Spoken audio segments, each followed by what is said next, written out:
Dear viewers, আসসালামু আলাইকুম। দেশ এবং দেশের বাইরে যে যেখান থেকে বসে আমাদের এই ভিডিওটি দেখতে পাচ্ছেন তাদেরকে অনেক অনেক প্রীতি ও শুভেচ্ছা জানিয়ে শুরু করছি আজকে নতুন ভিডিও। দেখতেই পাচ্ছেন 2023 সালের অর্থাৎ নতুন বছরের নতুন দেশি মাগুর মাছের পোনা দেখাচ্ছি আপনাদেরকে। যাদের লাগে একেবারে ফার্স্ট টিপের পোনা, ফার্স্ট লেডের পোনা, তারা আমাদের ভিডিও স্ক্রিনে দেওয়া নাম্বার যোগাযোগের মাধ্যমে এই পোনাগুলি আপনারা আমাদের কাছ থেকে সংগ্রহ করতে পারবেন।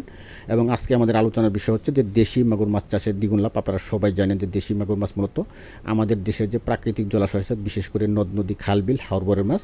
একসময় এই দেশি মাগুর মাছ বিলুপ্তির পথে চলে গিয়েছিল, কিন্তু বাংলাদেশ মৎস্য গবেষণা ইনস্টিটিউটের সহযোগিতায় বর্তমানে এই দেশি মাগুর মাছ পুকুরে চাষাবাদ করা সম্ভব হচ্ছে, তাও আবার বাজারে যে প্রচলিত রেডি ফিড আছে এই রেডি ফিড খাওয়ানোর মাধ্যমে।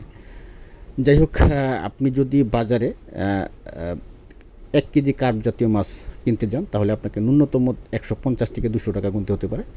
আর যদি আপনি 1 কেজি দেশি মাগুর মাছ কিনতে যান তাহলে আপনাকে ন্যূনতম 450 থেকে 500 টাকা হতে পারে।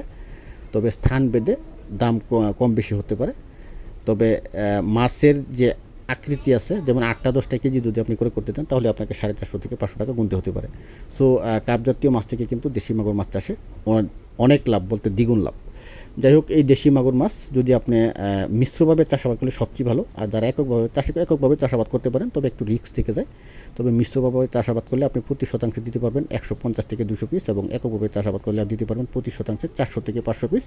এবং খাবার হিসেবে বাজারে যে প্রচলিত তেলাপিয়া, পাঙ্গাস, এগুলিকে যে খাবারগুলি খাওয়ানো হয় বাজারে প্রচলিত রেডি ফিড আছে, এই রেডি ফিডটা আপনারা খাওয়াবেন এবং খাবার দিবেন 2 বেলা, খুব ভোরে এবং সন্ধ্যার পরে, অর্থাৎ আদারে এই মাছগুলি খেতে পছন্দ করে। এবং 6 মাস আপনি চাষাবাদ করবেন, 8 থেকে 10 পিসে কেজি আসবে। যদি মিশ্রভাবে চাষাবাদ করেন সাথে রুই কাতল দিবেন, এবং এককভাবে চাষাবাদ করলে তারপরেও আপনাকে রুই কাতল দিতে হবে, তবে পরিমাণে কম। যাই হোক, সবাইকে অসংখ্য ধন্যবাদ ভিডিও দেখার জন্য, সঙ্গী থাকবেন।